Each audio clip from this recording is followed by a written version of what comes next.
जी, post budget press conference People's Party आज बैठी है आपको बताने के लिए हकायक क्या हैं।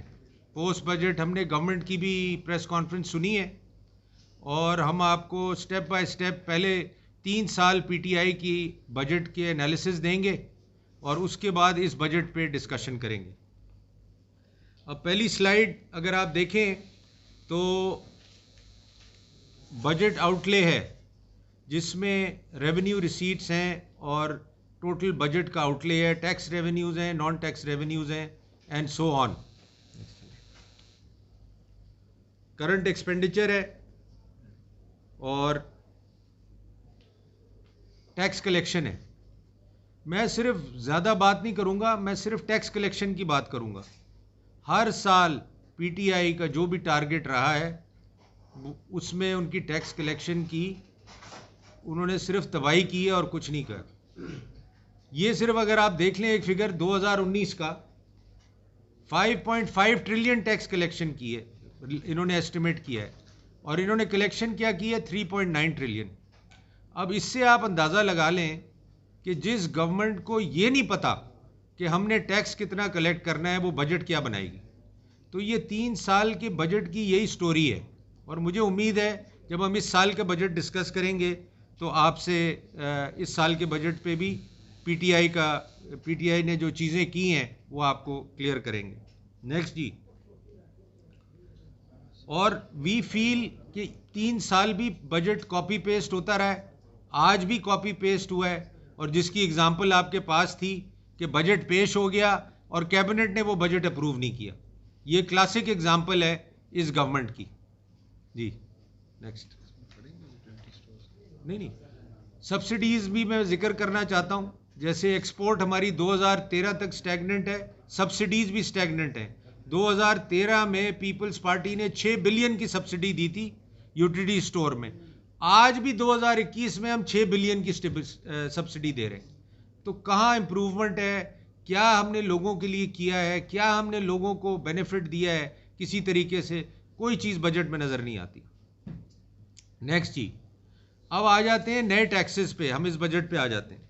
नए टैक्सेस पे गवर्नमेंट कहती है कि जी हमने कोई टैक्स इंपोज नहीं किया और मज़े की बात यह है हमने तो 506 बिलियन निकाली थी, अखबार में 383 पोस्ट हुई है और अभी हम बजट इन ब्रीफ में अगर हम चेक करें, हालांकि उन्होंने रिवाइज एस्टिमेट्स गायब कर दिए, उधर तो ये नज़र आ रहा है कि 727 बिलियन नए इनडायरेक्ट टैक्सेस इंपोज हुए। और आज आप डॉन की हेडलाइन पढ़ लें, उसमें लिखा हुआ है कि जी इमीडिएटली पेट्रोलियम लेवी बढ़ा दी जाएगी। इसका मतलब ये है कि आप 20 रुपये लीटर के लिए तैयार हो जाएं इंक्रीज़ के लिए। इस हफ्ते या मैक्सिमम नेक्स्ट हफ्ते ये इंक्रीज़ आ जाएगी। तो ये तो सबसे पहला टीका लगेगा आवाम को, इस 20 रुपये litre increase in the fuel prices. अब जो हम टैक्सेस का मैंने आपको जिक्र कर दिया कि ये ज़रूर मैं कहता हूँ, जो फाइनेंस मिनिस्टर ने बात की कि हमने कोई डायरेक्ट टैक्स नहीं लगाया, ये मैं उनकी बात 100% एग्री करता हूँ, मगर इनडायरेक्ट टैक्स लगा के उन्होंने तबाही कर दी।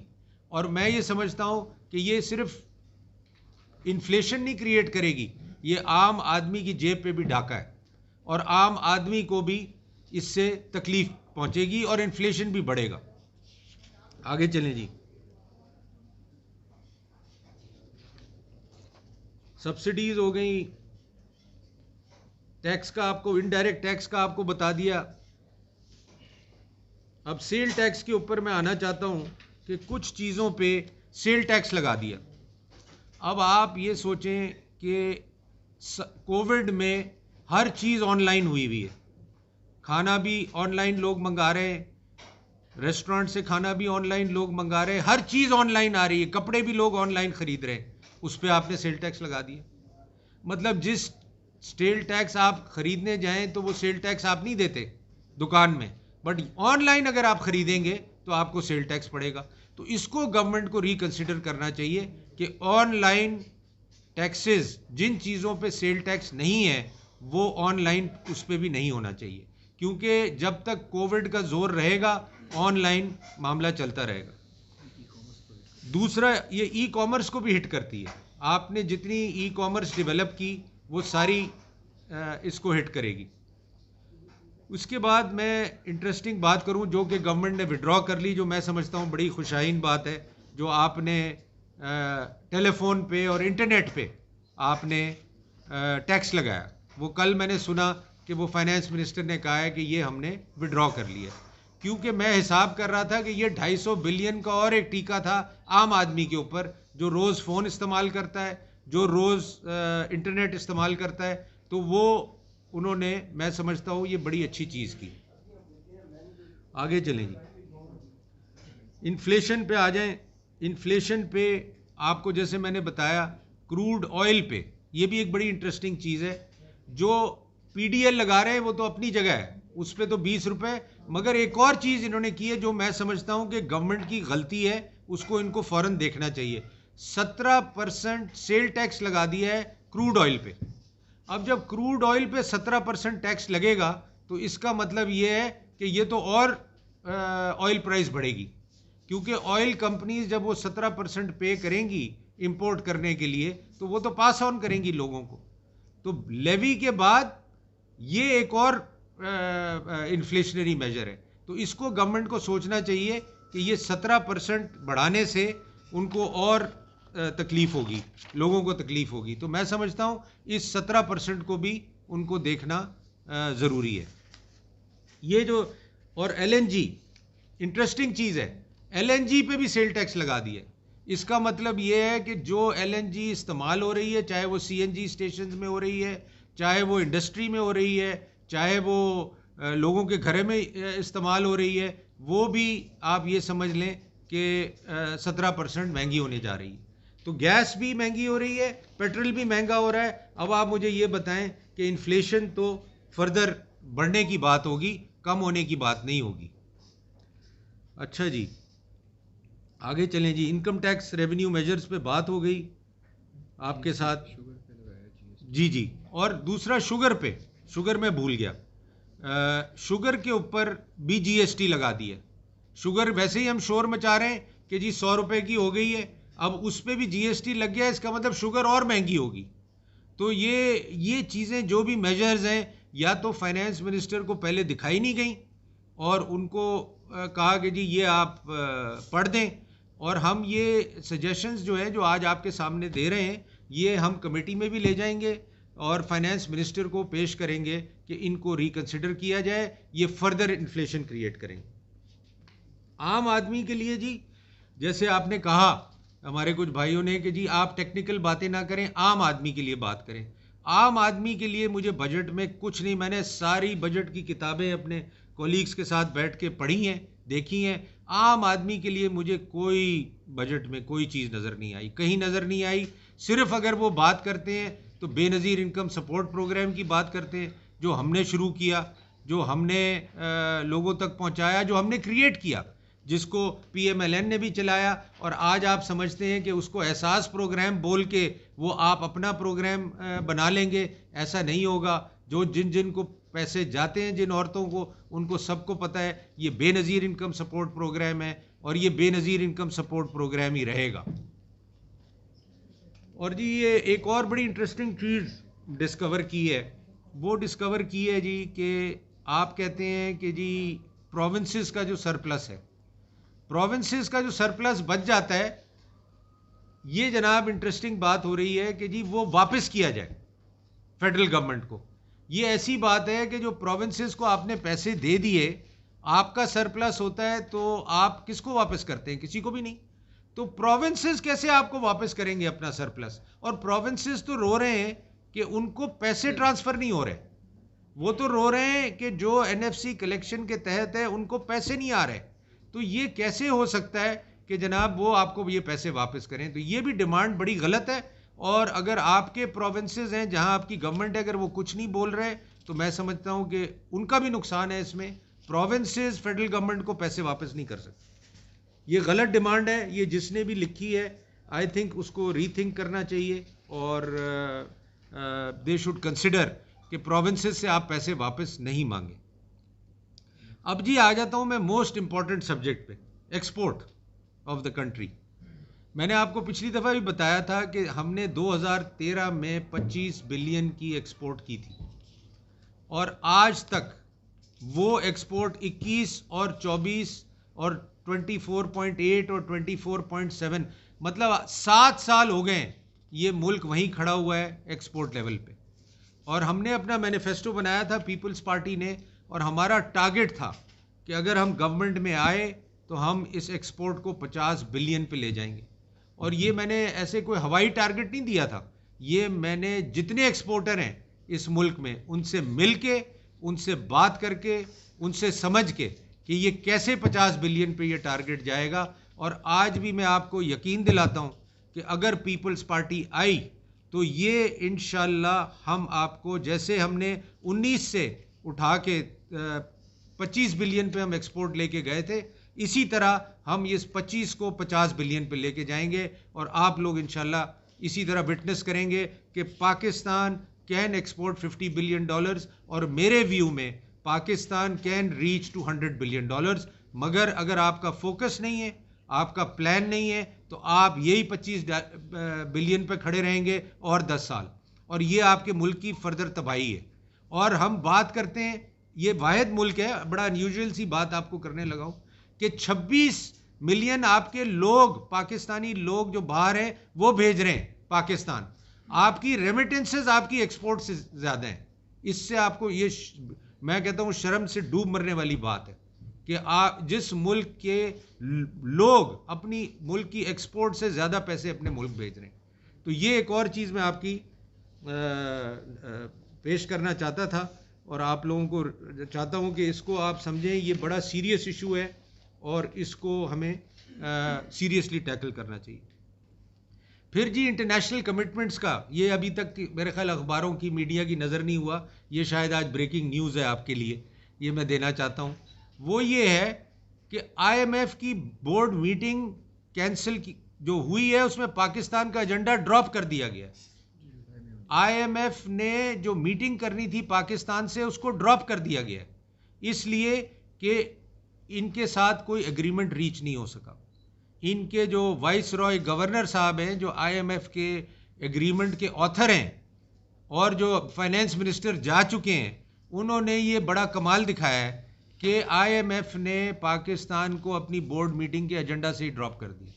इसका मतलब ये है कि आई डोंट नो कि हमारी नेक्स्ट ट्रांच आएगी जो IMF प्रोग्राम के तहत है, या IMF का प्रोग्राम आगे चलेगा, जो कि मैं फाइनेंस मिनिस्टर को मैं कहता हूं कि मैं सलाम करता हूं कि उन्होंने ये कहा है कि IMF ये एडमिट किया है कि IMF का एग्रीमेंट गलत साइन हुआ है, टर्म्स गलत साइन हुई हैं, और वो निगोशिएट करेंगे IMF से दोबारा।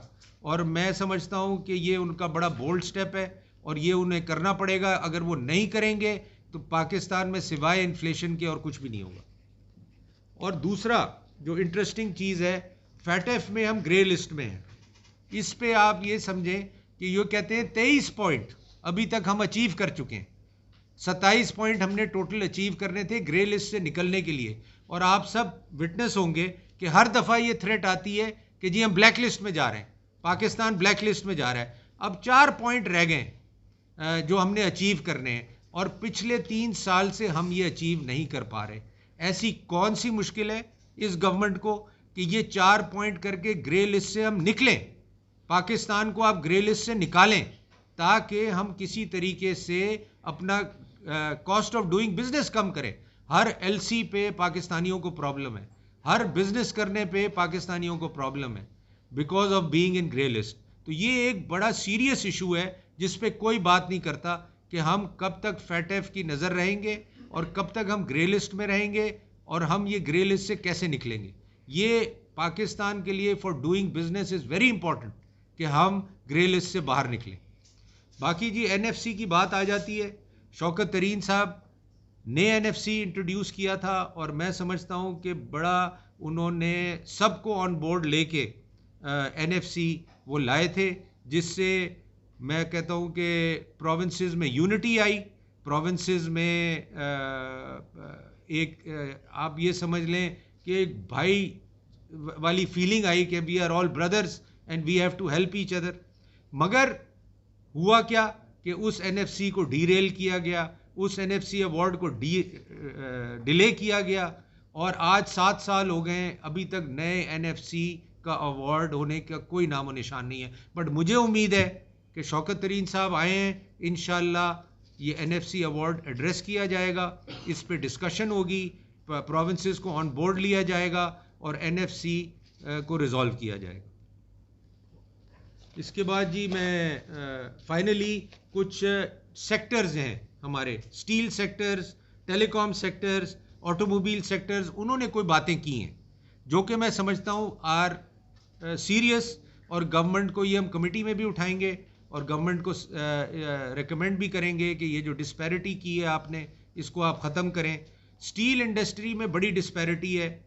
कुछ मुल्क की स्टील इंडस्ट्रीज़ हैं जिन पे कोई किसी किस्म का टैक्स नहीं है, ना वो किसी किस्म का टैक्स देते हैं, और कुछ स्टील इंडस्ट्री आपके मुल्क में है जो 100% टैक्स कंप्लायंट है। अब जो 100% टैक्स कंप्लायंट है वो कैसे लड़ेगी उस स्टील इंडस्ट्री के साथ जो टैक्स ही नहीं देती। और अभी एक और चीज़ बड़ी इंटरेस्टिंग की है कि फेडरल एक्साइज ड्यूटी से उस एरिया में, जिस एरियाज़ में स्टील इंडस्ट्री पे फेडरल एक्साइज ड्यूटी थी, वो ख़त्म करके सेल टैक्स लगा दिए। तो इसका मतलब ये है कि अब वो बिल्कुल भी टैक्स नहीं देंगे। पहले तो ये था कि फिक्स ड्यूटी थी, उन पे कम से कम कोई रिकवरी होती थी। तो मैं समझता हूँ कि इस टाइप की भी जो पॉलिसीज़ हैं वो गवर्नमेंट को इसको देखना चाहिए, और ये तकरीबन 50 बिलियन का लॉस होगा अगर ये टैक्स रिजीम आपने चेंज की और फिक्स एक्साइज ड्यूटी से आप चले गए सेल टैक्स के ऊपर उन इंडस्ट्रीज़ पे जो वैसी टैक्स नहीं देती। तो इसको गवर्नमेंट को दोबारा कंसिडर करना चाहिए। टेलीकॉम इंडस्ट्री का मैंने आपको बता दिया, वो तो उन्होंने लिखा था कि ये तबाही है अगर ये टैक्स लग गया इंटरनेट पे और टेलीफोन्स पे, वो विड्रॉ कर लिया है गवर्नमेंट ने, तो ये अच्छी बात है। ऑटोमोबाइल सेक्टर को बेसिकली छोटी गाड़ी 850 सीसी को ज़रूर इंसेंटिव दिया है, बट मैं समझता हूँ जिस तरीके से ऑटोमोबाइल इंडस्ट्री ग्रो कर रही है उसको गवर्नमेंट को फर्दर सपोर्ट करना चाहिए, उसकी प्राइस रिडक्शन पे उनसे डिस्कस करनी चाहिए, और गाड़ी इंडिया की तरह, दूसरे मुल्कों की तरह पाकिस्तान में सस्ती होनी चाहिए। ये इसकी भी कुछ उन्होंने रिकमेंडेशन दी हैं, स्पेशली हाइब्रिड कार पे, इलेक्ट्रिक कार पे। अब जी मेरा एजेंडा ख़त्म हो गया है। हैदर, आप कुछ अगर कहना चाहें तो हैदर साहब कुछ कहेंगे। जी बहुत शुक्रिया। मैं कुछ बातें आपके गोश गुजार करूँगा जो पाकिस्तान पीपल्स पार्टी समझती है कि जहाँ पे बहुत सीरियस डेफिशिएंसी थी, वादे किए गए हैं, लेकिन जब बजट को किताबों को देखा, खंगाला, तो आम आदमी के लिए कुछ नहीं निकला। और उसमें जाने से पहले 3-4 बातें, हम पाकिस्तान पीपल्स पार्टी ने जिस वजह से एक्सपोर्ट्स को 6 बिलियन बढ़ाया, 19 से 25 अरब डॉलर किया, उसकी मेन वजह ये थी कि हमारे 5 जो कोर सेक्टर्स थे, जिसमें टेक्सटाइल्स थी, आपकी फार्मास्यूटिकल्स थी, आपकी लेदर गुड्स थी, हमने उनको ज़ीरो रेटेड रखा। इन्होंने आके क्या किया, इन्होंने कहा जी फ्लाइंग इनवॉइसेस हैं, ये चोरी करते हैं, ये माल लोकल मार्केट में बेचते हैं। उस चक्कर में इन्होंने उनके ऊपर जीएसटी लगा दिया, जिस वजह से आपने देखा कि कपड़े पहनने वाली चीज़ें भी महंगी हो गई। बहुत सारी प्रोडक्ट्स जो एक्सपोर्ट में जाती थी वो लोकल मार्केट में जब आती हैं, और ख़ास तौर पे टेक्सटाइल, उससे क्या हुआ कि आपका रिफंड्स का एक सर्कुलर डेट बन गया है। और आज जो आपका छोटा ताजिर है, जो इंडस्ट्रियलिस्ट है, उसका बहुत सारा पैसा जो है एफबीआर में ब्लॉक्ड है, और आपको जब ये 41 अरब या 4500 अरब बताते हैं तो उसमें से बहुत सारा रिफंड का पैसा है। तो हम समझते हैं कि जैसे आईटी सेक्टर को, जिसको हम वेलकम करते हैं कि जहां आपने ज़ीरो रेटिंग कर दी है, तो जिनको ज़ीरो रेटिंग से आपने लोकल जीएसटी लगाया था, उन कम से कम 5 एक्सपोर्ट सेक्टर्स को आप दोबारा ज़ीरो रेट करें। वो बहुत ज़रूरी है आपकी एक्सपोर्ट की ग्रोथ के लिए। ज़राअत के लिए सिर्फ 12 अरब रुपया रखा गया है। बातें बहुत, ज़राअत हमारी रीढ़ की हड्डी, 19-20% आपकी पॉपुलेशन जो है डायरेक्ट मुंसलिक है लेबर फोर्स, जीडीपी में उसकी कंट्रीब्यूशन बहुत ज़्यादा है। 12 अरब रुपया, जिसमें से कुछ वेयर हाउसिंग और साइलोज़ के ऊपर इंसेंटिव दिया है 1-1.5-2 अरब का, और फार्मर को कहा है कि आप 5-5 लाख का ना कर्जा ले लें।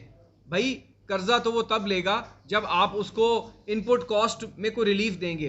पाकिस्तान पीपल्स पार्टी ने 27 अरब रुपया सिर्फ एक साल में फॉस्फेटिक फर्टिलाइज़र पे, आपको डीएपी पे सब्सिडी दी, आपने यूरिया पे सब्सिडी दी, आपने ट्रैक्टर्स और इस पे सब्सिडी दी। मैं आपको सिर्फ आज बताना चाहता हूँ कि डीएपी की कीमत पाकिस्तान में इस वक्त पिछले 1 साल में 2000 रुपया बढ़ गई और अब 5600 रुपये है। और यही कीमत इंडिया में 2600 रुपये है। यूरिया 1800 रुपया हो गई है इस गवर्नमेंट में, जो कि इंडिया में 500 रुपये है। और आप कहते हैं कि आप फूड सिक्योरिटी को सेफ गार्ड करना चाहते हैं। ज़राअत का आपने ढंढोरा पीटा हुआ है कि ज़राअत में गंदम भी रिकॉर्ड हो गई, शुगर केन भी रिकॉर्ड हो गई, राइस भी रिकॉर्ड हो गई। ये रिकॉर्ड जो हुई है ये इसमें कोई आपकी कारकर्दगी नहीं है, कुछ क्लाइमेटिक कंडीशंस हैं, फार्मर ने स्ट्रगल किया और उसने किया। सिराए गंदम के जहां आपने 400 रुपया बढ़ाया है, पीपल्स पार्टी ने 2008 में 400 से 800 की थी, हमने उस वक्त 400 बढ़ाया था फी 40 किलो, जब डॉलर जो है वो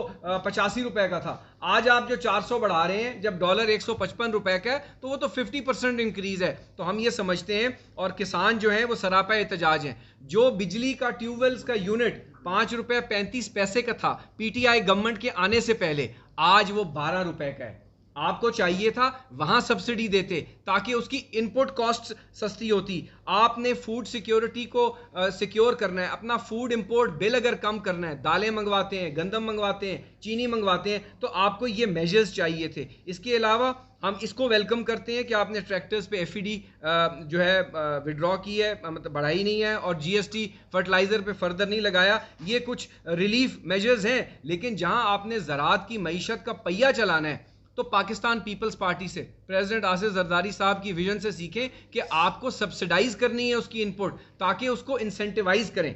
इसके अलावा ऑटोमोबाइल पे बात की।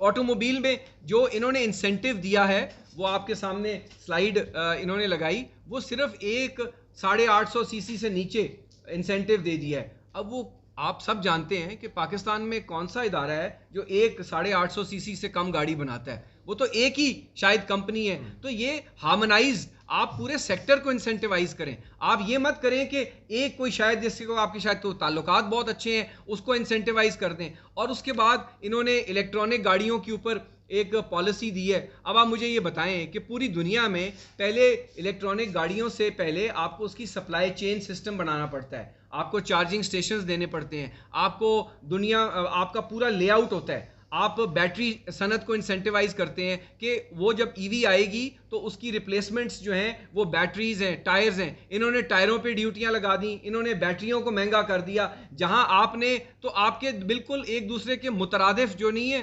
कॉन्ट्रडिक्टिंग है आपके जो मेजर्स हैं। तो इसमें हमारी रिक्वेस्ट होगी कि आप वो मेजर्स दें ऑटोमोबाइल सेक्टर में जिसमें तमाम गाड़ियां सस्ती हों।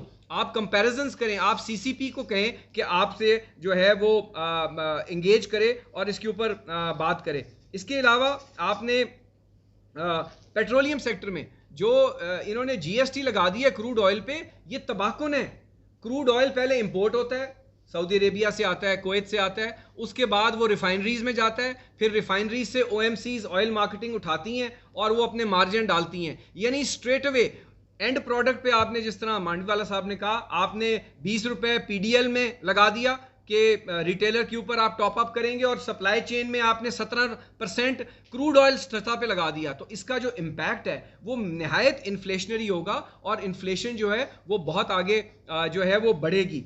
इसके अलावा 3-4 चीज़ें सिंध के हवाले से बात की। आज भी इनके वफाकी वजीर ने बात की, 85 अरब रुपया सिंध को इस साल एनएफसी में नहीं मिला, पिछले साल 120 से 25 अरब नहीं मिला था।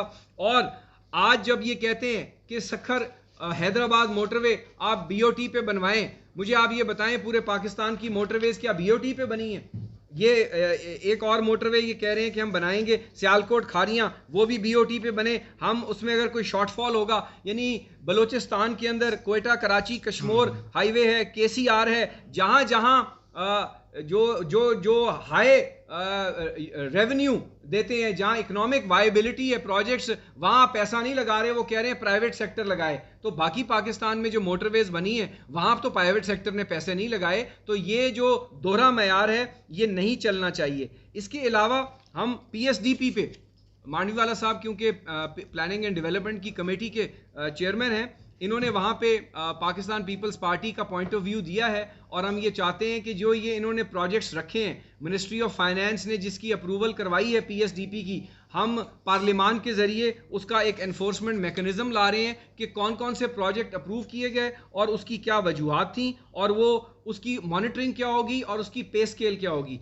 और जहाँ तक स्टील की इन्होंने बात की, स्टील के साथ साथ घी और बहुत सी ऐसी इंडस्ट्री है जहाँ पे आप पहले FED लगा रहे थे, उस फेडरल एक्साइज ड्यूटी में डायरेक्ट कलेक्शन हो जाती थी। GST के अंदर बहुत रेवेन्यू लॉस होगा, लोग वहाँ उन इलाकों में फाइल नहीं करते और वो रेवेन्यू लॉस होगा, और नतीजतन क्या होगा कि जो आपका फैसलाबाद में, जो कराची में, जो साइट में, जो पूरे पाकिस्तान में इंडस्ट्री लगी हुई है स्टील की, घी की और उन तमाम सेक्टर्स की, उसकी आप बिल्कुल डिस्पैरिटी क्रिएट कर देंगे। तो जो चीज़ अप नॉर्थ में बहुत सस्ती बनेगी वो महंगी बना रहे होंगे, तो आपकी इंडस्ट्रियल क्लोजर होगा और आपके लोगों को बहुत उसमें प्रॉब्लम होएगी।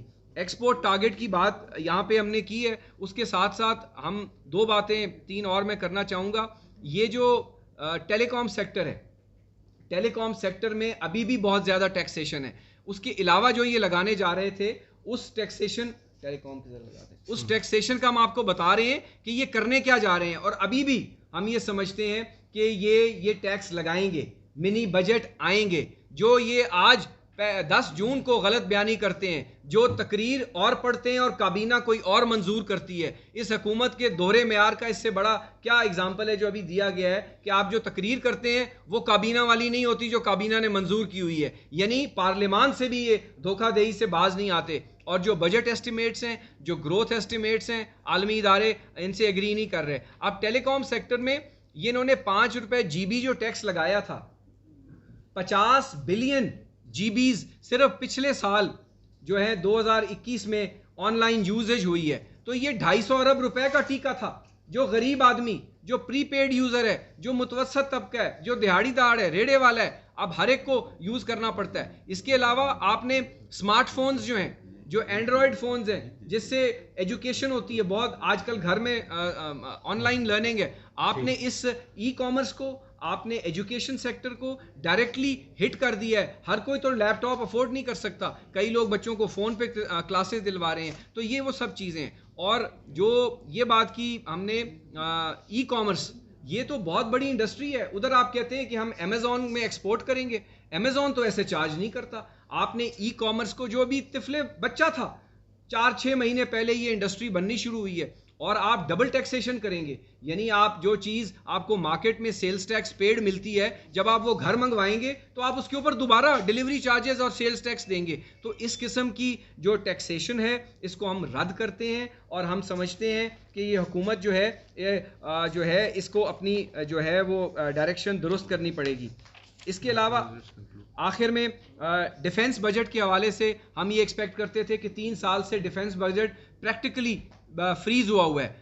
इस वक्त पाकिस्तान जो हमारी रीजनल सिचुएशन है, इसके अंदर हमें अपने डिफेंस को फर्दर बूस्ट अप करना है। अफगानिस्तान से अमेरिकन फ़ौजों का इनखला हो रहा है। हम समझते हैं कि हमें अपनी कैपेसिटी को बढ़ाना है, हमें CPEC को भी स्ट्रेंथन करना है। CPEC के लिए जो फंडिंग रखी गई है वो नाकाफ़ी है। हम समझते हैं कि इसके जोन्स के लिए पैसा और रखना चाहिए था। आखिर में मैं 2 बातें और करूँगा। एक, हम खुर्शीद शाह साहब और उनके बेटे की जो अरेस्ट है और जो दोहरा मयार है उसकी मजम्मत करते हैं। एक तरफ एक जमात के लिए 10 दिन पहले एडवांस नोटिस दिया जाता है, ऐसे ऑर्डर मिलते हैं और नैब एक्ट करती है। दूसरी तरफ आप के विफाकी इदारे जाके कहते हैं कि हम इनको अरेस्ट नहीं करेंगे, वो हमारे यार हैं, वो हमारे, उनके लिए इन्वेस्टिगेशन एजेंसियां और पूरे हेड्स IO भी चेंज हो जाता है, DG भी चेंज हो जाता है। तो एक वो पाकिस्तान है और एक पाकिस्तान पीपल्स पार्टी की क़यादत और हमारे लीडरों के लिए है कि उनको फैमिलीज़ के साथ अदालतों में रुस्वा भी किया जाता है और उनकी तजलील भी की जाती है, और वो जब सरेंडर करते हैं और वो कोऑपरेट कर रहे हैं, हम इसकी स्ट्रॉन्गेस्ट अल्फाज में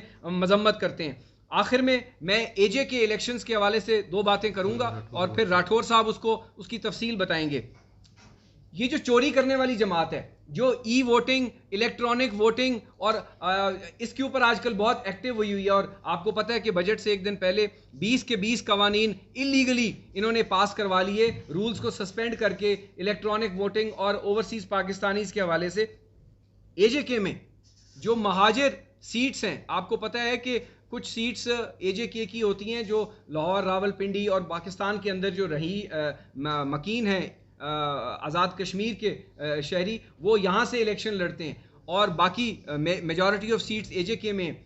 AJK हुकूमत जो इस वक्त मौजूद है और जो PTI गवर्नमेंट है, ये दोनों इलेक्शन कमीशन आज़ाद कश्मीर को प्रेशराइज करके इन्होंने पाकिस्तान पीपल्स पार्टी के इन हलकों में जो वोटर्स हैं और जो कैंडिडेट्स हैं जो पिछली बारी रनर्स अप थे या विनर्स थे, उनके वोट ही गायब कर दिए इलेक्शन वोटिंग लिस्टों में से, और इस किस्म की धांधली के प्लान बना रहे हैं। और ये धांधली के महाचोर हैं, और ये धांधली का रोना पीटते थे 2013 में। ये जो इन्होंने 2018 में धांधली की, और ये धांधली की सौगात है जो आज आप पाकिस्तान के अवाम भुगत रहे हैं। ये आज़ाद कश्मीर का इलेक्शन चोरी करने जा रहे हैं। और इसी तरह ये 2023 का इलेक्शन ओवरसीज़ पाकिस्तानीज़ को, हमारी तजवीज़ चेयरमैन बिलावल साहब ने तजवीज़ दी है, हम ओवरसीज़ पाकिस्तानीज़ के इलेक्शन के ख़िलाफ़ नहीं हैं, पर हम ये समझते हैं कि उनका हल्का उनके बैरून मुल्क जहाँ वो रहते हैं वहाँ होना चाहिए, और वहाँ मुकीम पाकिस्तानी वहाँ पे मुकीम पाकिस्तानियों में से पार्टीज की नॉमिनेटेड टिकट्स के ऊपर लड़ें लोग, और वो आपस में लड़ें। उनके मकामी मसाइल हैं। यहाँ पे पाकिस्तान में अगर आप उनके इलेक्शंस डालेंगे तो कोई मिडल ईस्ट की लॉबी होगी, कोई यूरोप की लॉबी होगी, हमारे इलेक्शंस को इन्फ्लुएंस किया जाएगा, और ये एक बहुत बदतरीन किस्म की धांधली होगी। पहले ही पार्लियामान के मेंबरान को साइड लाइन करके यारे गार जो है, कोई स्पेशल असिस्टेंट आ रहा है कहीं से, वो डाका डाल के लंदन जा रहा है, को कहीं आ रहा है, तो पहले ही ओवरसीज़ पाकिस्तानीज़ के नाम पर इस मुल्क को आटा, चीनी, तेल, रिंग रोड और कहाँ नहीं लूटा गया। तो हम ये समझते हैं कि आज़ाद कश्मीर का इलेक्शन हम चोरी नहीं होने देंगे, और फैसल राठौर साहब हमारे वहाँ से रहनुमा हैं, आपको तफसीलात बताएंगे। जी फैसल साहब। बिस्मिल्लाहिर्रहमानिर्रहीम। तमाम अहबाब का शुक्रिया। मैं अपनी पाकिस्तान पीपल्स पार्टी की मरकज़ी क़यादत बिलावल भुट्टो साहब का भी शुक्रगुज़ार हूँ कि उन्होंने नेशनल मीडिया पे हमारी आवाज़ को बुलंद किया। चंद मिनट लूँगा, लेकिन चाहूँगा कि मेरी बात को गौर से सुना जाए। 25 जुलाई को आज़ाद कश्मीर में इलेक्शन होने जा रहे हैं, और आपने देखा कि इस इलेक्शन को डिले करने के लिए किस तरह से पहले NCOC के ख़त को एक जवाज़ बनाकर इसको डिले करने की कोशिश की गई, साजिश की गई, जो कि नाकाम हुई। और अब इलेक्शन का 25 जुलाई को ऐलान हुआ, और 10 तारीख को हमारी वोटर लिस्टें अवेज़ा की गई, मुहाजिरीन की फ़हरिस्तें, जिसमें वाज़ह तौर पर इलेक्शन कमीशन आज़ाद कश्मीर की पेशेवराना गलती कह लीजिए या पंजाब हुकूमत की बदनीति कह लीजिए कि हमारे वो उम्मीदवारान जो पिछली दफ़ा इलेक्शन लड़ चुके हैं उनके नाम भी वोटर लिस्टों से काट दिए गए। और ये बड़े अफसोस की बात है कि फेडरल हुकूमत, चूँकि आज भी नादरा फेडरल हुकूमत का इदारा है और वो उसके इन्फ्लुएंस में है, उन्होंने वोटर लिस्टों के अंदर ऐसी रद्दोबदल की है जिसकी वजह से हमारे कैंडिडेट्स जो इलेक्शन लड़ते थे वो इलेक्शन नहीं लड़ सकेंगे, और इसको अब मामलात को हल करना मुमकिन नहीं रहा। और एक चीज़, हमारे एक दो ऐसे हलके हैं, हमारा वैली 43 का हलका है जहाँ पर PTI के कैंडिडेट प्रेसिडेंट जो वहाँ के थे उनको टिकट देने के बजाय PTI ने शेख रशीद के एक उम्मीदवार को टिकट दिया। और शेख रशीद चूँकि वज़ीर दाखिला हैं, उन्होंने ये कहा इमरान खान साहब को कि मैं इस्तीफ़ा दे दूंगा अगर मैं आपको ये सीट जीत के ना दे सका। 5000 वोट थे, मेरी इस बात को गौर कीजिएगा, 5000 वोट थे जिसको काट कर 2350 वोट कर दिया गया। हमारे जो मुहाजिरीन के हल्के हैं वैलीज के, इनके वोट बहुत थोड़े वोट होते हैं। इन 2300 लोगों के ऊपर 3000 पुलिस फोर्स होगी, यानी कि एक एक वोटर के ऊपर एक एक पुलिस वाला। एक प्रॉपर साजिश के तहत ये एक टिकट लेकर एक मैसेज दिया जा रहा है कि ये इलेक्शन हम रिग्ड होगा, हम धांधली के जरिए जीतेंगे। इसी तरह हमारे जम्मू 6 की सीट है, वहाँ से हमारे कैंडिडेट चूँकि मंगला डैम इफेक्टिव थे, तो एक ऐसा सॉफ्टवेयर बनाया गया जिस सॉफ्टवेयर के अंदर मंगला डैम इफेक्टिव का जो है, आप जब उसका नाम डालेंगे तो उनका ऑटोमेटिकली 4500 वोट वो काट दिया गया। फेडरल हुकूमत, आज़ाद कश्मीर हुकूमत ये महसूस कर चुकी है कि पीपल्स पार्टी इस वक्त आज़ाद कश्मीर में सिंध के बाद मैं ये समझता हूँ सबसे मजबूत है। और जितने भी सर्वे इस वक्त अदारों के आए हैं उससे ये साबित हुआ था कि आज़ाद कश्मीर के अंदर पाकिस्तान पीपल्स पार्टी हुकूमत बनाने की पोजीशन में है। इस वजह से ये एक घिनौना रास्ता इख्तियार किया जा रहा है। तो मैं आज इस मीडिया के तवज्जुह से ये कहना चाहूँगा कि हमारे ये तफज़ात हैं, इस इलेक्शन को फेयर एंड फ्री इलेक्शन कराया जाए। और अगर इस तरह से हमारे वोट काटे गए, फहरिस्तों में रद्दल बदल की गई, तो इसका जो अंजाम है वो मैं समझता हूँ ठीक नहीं होगा। गिलगित से इस्लामाबाद आने के लिए 17 घंटे लगते हैं, लेकिन कश्मीर से इस्लामाबाद में बैठ के धरना देने के लिए हमें 2 घंटे लगेंगे। तो मेरी नेशनल मीडिया से गुजारिश होगी कि खुदारा ये फ्री एंड फेयर इलेक्शन इसको होने दिया जाए। जी जी। अब before we take question hours मैं एक दो और बातें करना चाहता हूँ। एक तो बात ये है कि मतलब शौकत तरीन साहब की बात बहुत की आप लोगों ने मेरे से प्रेस से पहले। मैं समझता हूँ, देखें, शौकत तरीन साहब के साथ मैंने ख़ुद काम किया है। शौकत तरीन साहब एक हम वतन आदमी है, ही इज़ फॉर पाकिस्तान, और पीटीआई को इनको 3 साल पहले ले आना था। और जो चीज़ें शौकत तरीन साहब ने पीपल्स पार्टी की गवर्नमेंट में की, वही चीज़ें शौकत तरीन साहब अगर इस गवर्नमेंट में करेंगे तो इकोनॉमिक सिचुएशन बेहतर होगी, क्योंकि ही हैज़ ऑलरेडी परफॉर्म्ड। और आप पीआरआई स्कीम ले लें, आप एनएफसी अवार्ड ले लें, आप एग्रीकल्चर पॉलिसीज़ ले लें, मगर फ़र्क क्या था? फ़र्क ये था कि leadership was supporting the policies, leadership was spearheading the policies, और डायरेक्शन हमें आती थी। आसिफ अली जरदारी साहब खुद फोकस थे कि एक्सपोर्ट पहुंचानी है 25 बिलियन तक, एग्रीकल्चर को में पाकिस्तान को सेल्फ सफिशिएंट करना है, वो हर वो चीज़ करनी, एनर्जी में पाकिस्तान को सेल्फ सफिशिएंट, तो हर वो चीज़ लीडरशिप की अम्ब्रेला में शौकत तरीन साहब ने परफॉर्म की, हमने परफॉर्म की। और शौकत तरीन साहब को अगर सपोर्ट मिली तो मैं समझता हूँ कि वो पाकिस्तान के लिए एक खुशाइन फाइनेंस मिनिस्टर होंगे। और जो काम, मैं आपको बता दूं, पीपल्स पार्टी का जो काम अच्छा होगा हम उनके साथ खड़े होंगे, उनको सपोर्ट करेंगे। जो काम गलत होगा, वो चाहे लेजिस्लेशन हो चाहे पॉलिसीज़ हो, उसको हम अपोज करेंगे।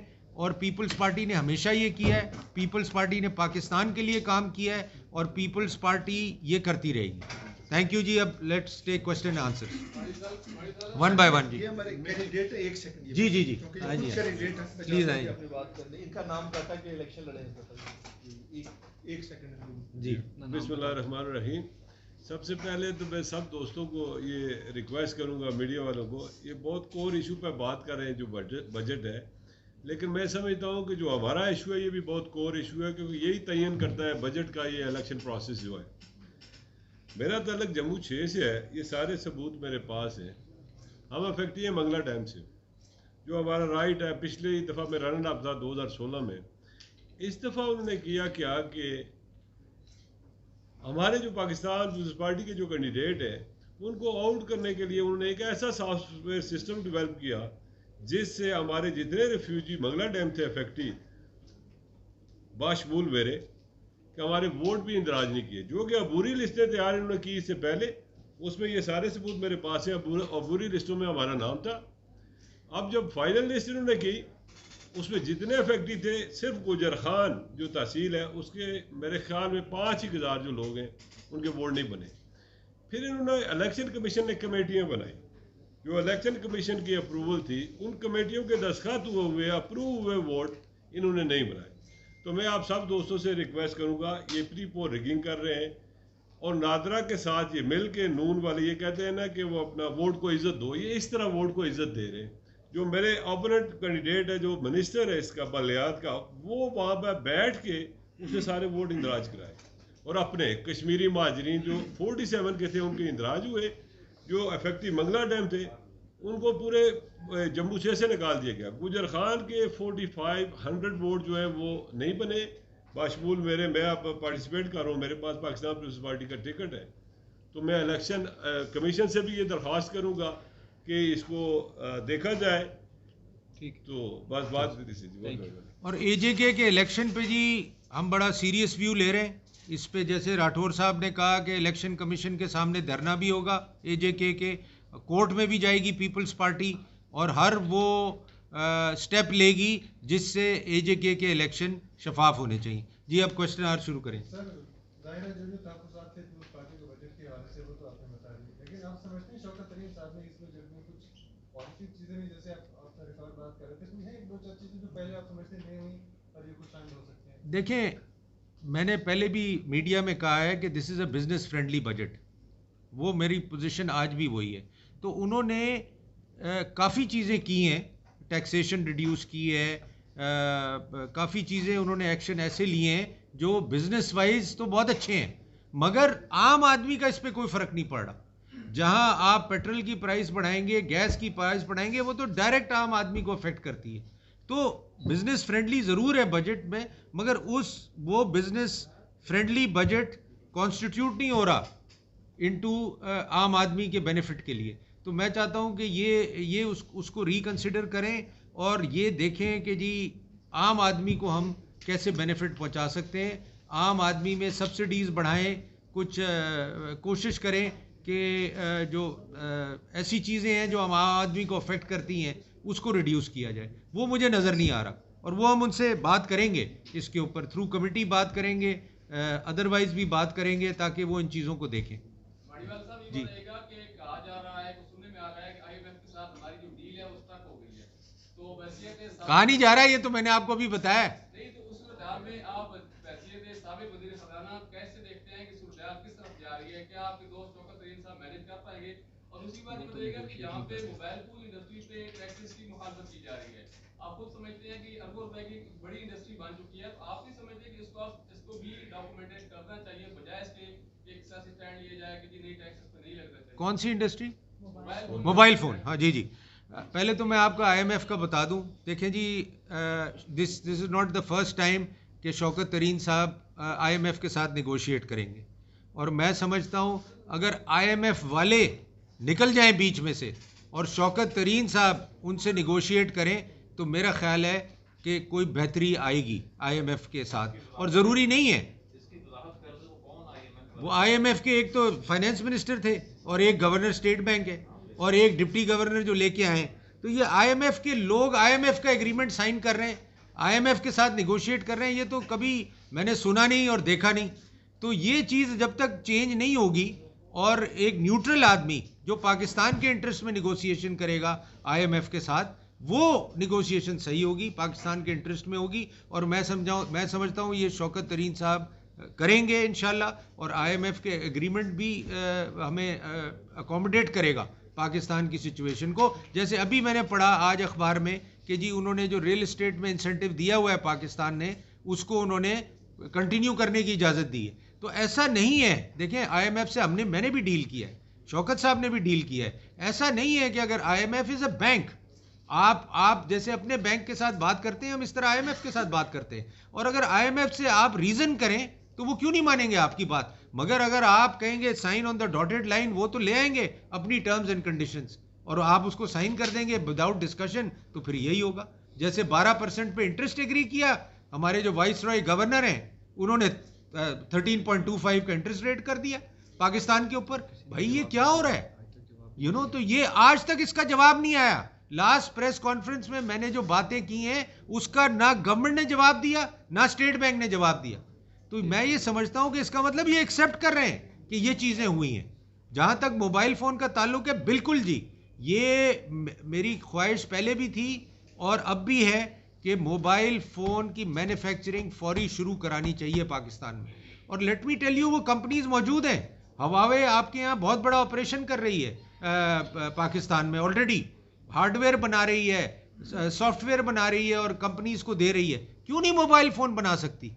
तो मैं समझता हूं कि वी कैन इंश्योर कि मोबाइल फ़ोन्स यहाँ बने, उनको इंसेंटिव दिया जाए और इंपोर्ट पे मोबाइल फ़ोन पे पाबंदी लगाई जाए कि जी ये इस टाइप के मोबाइल फ़ोन जो पाकिस्तान में बन सकते हैं वो यहाँ ना आए, उन पे RD लगाई जाए, प्रोवाइडेड यहाँ बने।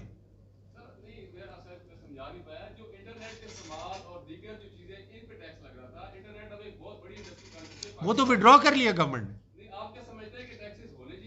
बिल्कुल नहीं होनी चाहिए। देखें, जो इंडस्ट्री ग्रो कर रही है उसको एक स्टेज पे तो लाएं, उस पे टैक्स आप लगा देंगे। वाइल ग्रोथ तो आपने तो उसको एक तरीके की ब्रेक लगा दी, उसको एक लेवल पे ले आए, उसके बाद उस पर टैक्स लगाएं।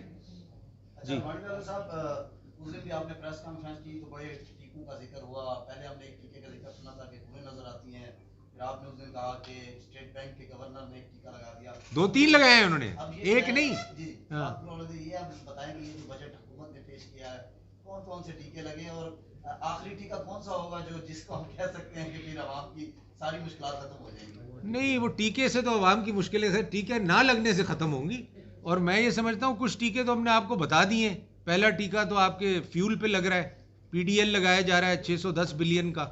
और एक जो टीका लगना था इंटरनेट पे वो गवर्नमेंट ने खुद ही वापस ले लिया है। बाकी एलएनजी पे लगाया जा रहा है। देखिए, ये वो चीज़ें हैं जो आपको भी अफेक्ट करती हैं, मुझे भी अफेक्ट करती हैं। एक आम आदमी जो 1 लीटर पेट्रोल डलवाता है अपनी मोटरसाइकिल में, उसको भी अफेक्ट करती हैं। तो ये ऐसी चीज़ें हैं कि आपको सोचना चाहिए इनको बढ़ाने से पहले। और आज जो ये 17% हैदर साहब ने आपको बताया क्रूड पे सेल टैक्स लगाया जा रहा है, ये तो तबाही कर देगा। मतलब पीडीएल से भी ज़्यादा टैक्स बढ़ जाएगा क्रूड पे आने 17% टैक्स लगने से। सो मैं समझता हूँ कि ये जो चीज़ें हैं इसको करने से पहले गवर्नमेंट को सोचना चाहिए। मगर मसला ये है कि रेवेन्यू कहाँ से आए। अब रेवेन्यू कलेक्शन तो हो नहीं रही। आप कहते हैं ये कलेक्शन होगी, 1 ट्रिलियन का शॉर्टफॉल है। ये 2019-20 में 1.3 ट्रिलियन का शॉर्टफॉल है, 1.5 ट्रिलियन का शॉर्टफॉल है। तो ये कहाँ से पूरा होगा? तो ये इन्हीं जगहों से पूरा होगा। तो यही गवर्नमेंट को सोचना है कि भाई हमने कैसे, कहाँ हमने टैक्स रिकवर करना है ताकि वो आम आदमी को अफेक्ट ना करे। तो यही जी मेरी और ये साल जो गुजरा है इसमें जो इन्होंने अब रेवेन्यू कह रहे हैं कि हम पूरा कर सकेंगे, इसमें 750 अरब के मिनी बजट आया और फिर 150 अरब का फरवरी में मिनी बजट आया। तो 900 अरब के इजाफी टैक्स लगाने के बाद ये 4000 अरब पूरा हुआ है। और अभी ये जो अगले साल का 5900 का रख रहे हैं, इसमें 506 अरब के टैक्सेस अभी बता दिए हैं और कम से कम 1000 अरब के और लगेंगे। फिर ये 1500 का गैप पूरा होगा। नहीं तो ये नहीं होगा, नहीं होगा जैसे 2019-20 में हुआ है। और जी। चीनी पे भी मैं बता दूं, चीनी पे सर जी जी अच्छा सर, जिस दिन तकरीर हो रही थी वज़ीर खजाना साहब की, आपने भी देखा होगा कौमी असम्बली में जैसे ही वो बोलने के लिए खड़े हुए तो अपोजिशन ने हंगामा खड़ा कर दिया। और हमारी बात में कुछ एमएलए से बात भी अपोजिशन के, बजट तो पढ़ा ही नहीं उन्होंने, सिर्फ तनकीद बराए तनकीद जाहिर अपोजिशन ने। तो आप किस तरह भी ये वो तो देखें, वो देखें, उस दिन जो अपोजिशन करती है ना, वो तो एक पार्टी पॉलिसी को फॉलो करती है ना। पार्टीज ने रिजेक्ट किया budget before it is coming, तो वो तो एक एज अ पॉलिसी वो अपोज करते हैं, not by reading the budget. Reading the budget तो अब आएगा जब हाउस में पढ़ा जाएगा, जब कमिटीज में बजट पे डिस्कशन होगी, तब उसमें पता चलेगा कि बजट में है क्या। और मैं अभी भी बताऊं, अभी भी जो हम आपको चीज़ें बता रहे हैं वो इतनी डिटेल में नहीं है। जब ये कमेटी में बातें होंगी तो रियल एक्चुअली एक एक चीज़ सामने आएगी कि कहाँ कहाँ बजट क्या क्या किया। जैसे प्लानिंग की बात की हैदर साहब ने, मैं तो परेशान हो गया। पहली दफ़ा हमने प्री बजट प्लानिंग की प्रेजेंटेशन ली और हमें समझ ही नहीं आई कि भाई, वो भी उन्होंने हमें ऐसे दी कि हमें ना समझ में आए कि किस प्रोजेक्ट में क्या पैसे जा रहा है। जैसे इन्होंने कहा हर major project public private partnership में डाल दिया। अब पब्लिक प्राइवेट पार्टनरशिप में कराची टू कोयटा का हाईवे डालना, हैदराबाद से सक्खर का हाईवे डालना, इसका मतलब ना बनाना है। कौन आएगा ये बनाने के लिए? 2-2 हज़ार 3-3 हज़ार रुपये टोल कौन देगा हैदराबाद से सक्खर आने के लिए? तो ये तो ना करने वाली बातें हैं। तो ये मैं इसलिए समझता हूँ कि अभी तो हमें आगे और पता चलेगा कि क्या होने जा रहा है। जी सर, ये बता दीजिएगा, आपने अभी कहा इस बजट में आप आवाम के लिए कुछ भी नहीं है और महंगाई भी उरूज पर है। तो इमरान खान साहब कहते हैं कि मैं अपोजिशन को एनआरओ नहीं दूंगा। क्या अपोजिशन और पीपल्स पार्टी एनआरओ दे रही, या मुस्तकबिल में कोई प्लान है कि कोई तहरीक, कोई मूवमेंट चलाई जाएगी? देखें, मैं कहता हूँ कि जी इमरान खान किसी को एनआरओ ना दें, अपने लोगों को भी ना दें, ऑपोजिशन को भी ना दें, अवाम के लिए कुछ कर दें। हमने क्या करना है एनआरओ यार? एनआरओ ना दें, लोगों के लिए तो कुछ कर जाएं। NRO is just a cosmetic thing कि जी मैं एनआरओ नहीं दूंगा। और एनआरओ मांगा किससे इन्होंने? एक आदमी का नाम बता दें उसने एनआरओ मांगा हो। जी जी जी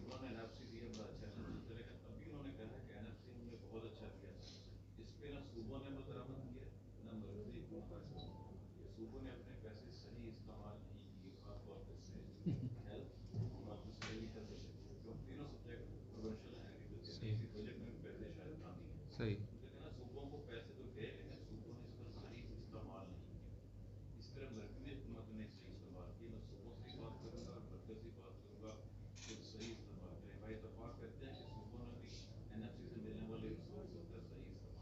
देखिए मैं जी जी जी जी जी जी जी जी जी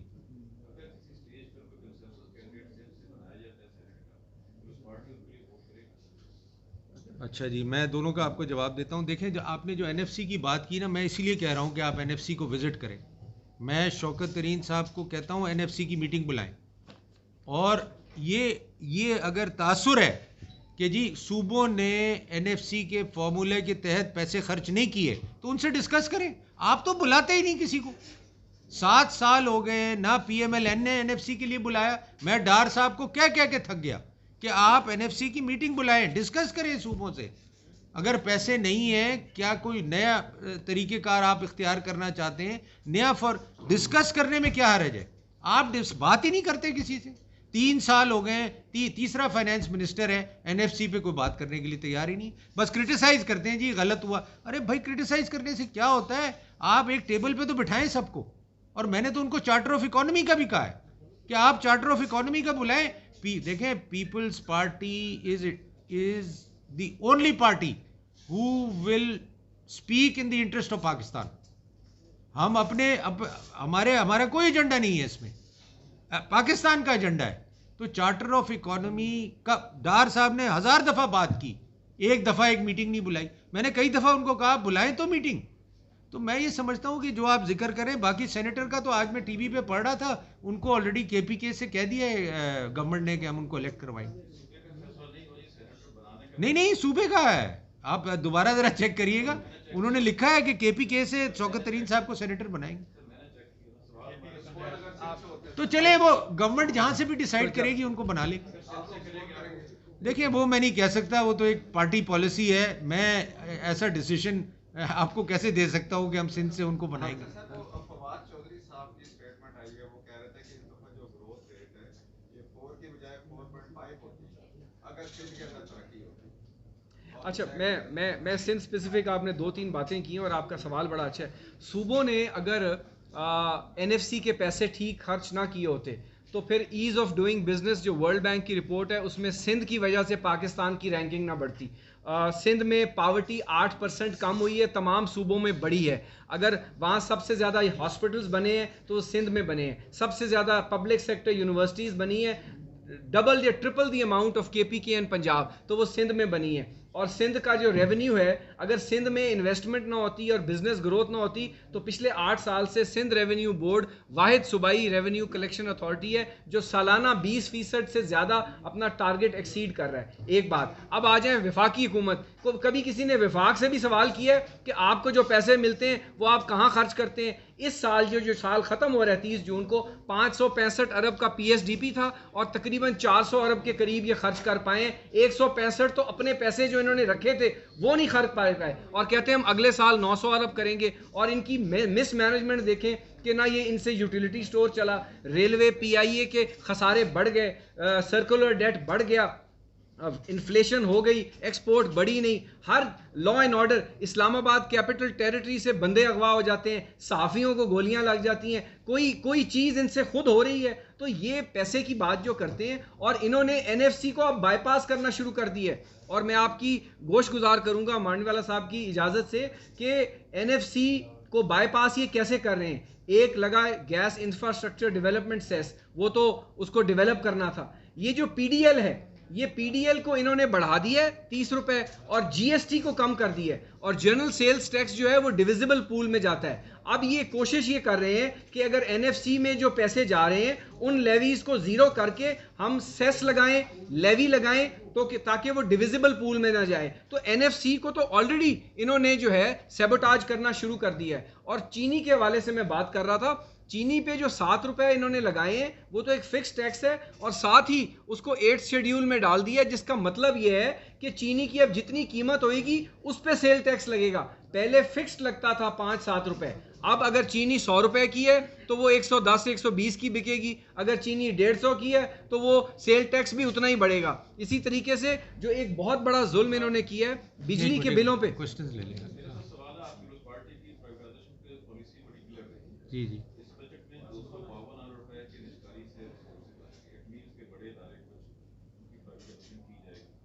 जी जी देखें, ये अभी इन्होंने सिर्फ रखा है, ना उन्होंने इदारों का जिक्र किया है और ना उन्होंने बताया है कि हम किन इदारों की प्राइवेटाइजेशन करेंगे। और IMF को हम ये कमिटमेंट्स करते आ रहे हैं काफ़ी अरसे से, विदाउट एनी रीज़न कि जी हम ये निष्कारी करेंगे। तो मैं समझता हूँ कि इसको ज़रा सोचना चाहिए before we make this statement. जी बजट में, हर बजट में है। अगर आप पिछले 3 बजट भी निकालें या उससे 5 बजट निकालें, वो हर बजट में आती है जी निजकारी। और एक और मज़े की चीज़ आती है PTCL की प्राइवेटाइजेशन के पैसे, वो आप हर बजट में देखेंगे। और एक और चीज़ बताऊं और एक और मज़े की चीज़ बताऊं, आप सर्वे में डोंकीज देखेंगे, हर साल वो 1% से बढ़ रहे हैं, 1 लाख डोंकीज। तो यार ये मतलब हम क्या करते हैं ये, मतलब हाँ, मैं यही तो कह रहा हूँ आपको, मैं अपने दौर की भी बात कर रहा हूँ। तो मैं आपको यही बता रहा हूँ कि कुछ चीज़ें जो है वो आपको कांस्टेंट नज़र आएंगी हर बजट में, बिकॉज कई चीज़ें जो हैं वो बस कॉपी पेस्ट पे चल रही हैं, कोई ना उसको देखता है ना पूछता है कि भाई ये क्या है क्या नहीं है। तो मैं समझता हूँ कि ये निजकारी का पता चल जाएगा, और ये भी शौकत साहब आई थिंक बताएंगे एक्चुअली कि कौन सी ऑर्गेनाइजेशंस एक्चुअली होंगी। जी देखिए, स्टील मिल प्राइवेटाइज नहीं हो सकती जब तक सिंध गवर्नमेंट के साथ कोई एग्रीमेंट नहीं होगा। देखिए, सिर्फ ज़मीन बेच के आप स्टील मिल प्राइवेटाइज नहीं कर सकते। स्टील मिल के लोगों का इशू एड्रेस होना है, ज़मीन का इशू एड्रेस होना है, फिर आप उसको प्राइवेटाइज करें। सिंध गवर्नमेंट ने वो ज़मीन दी है स्टील मिल के लिए, आप कहते हैं वहाँ हाउसिंग कॉलोनी बना दो, आप सिर्फ ज़मीन की कीमत लगा लें और स्टील मिल खरीद लें। That is not the objective. The objective is to revive the steel mill, the objective is to expand the steel mill. तो ये इस तरीके की अगर निचकारी होगी तो उसको तो जाहिर सी बात है पीपल्स पार्टी अपोज करेगी। तो ये चीज़ें हैं जी, बस करें। Thank you.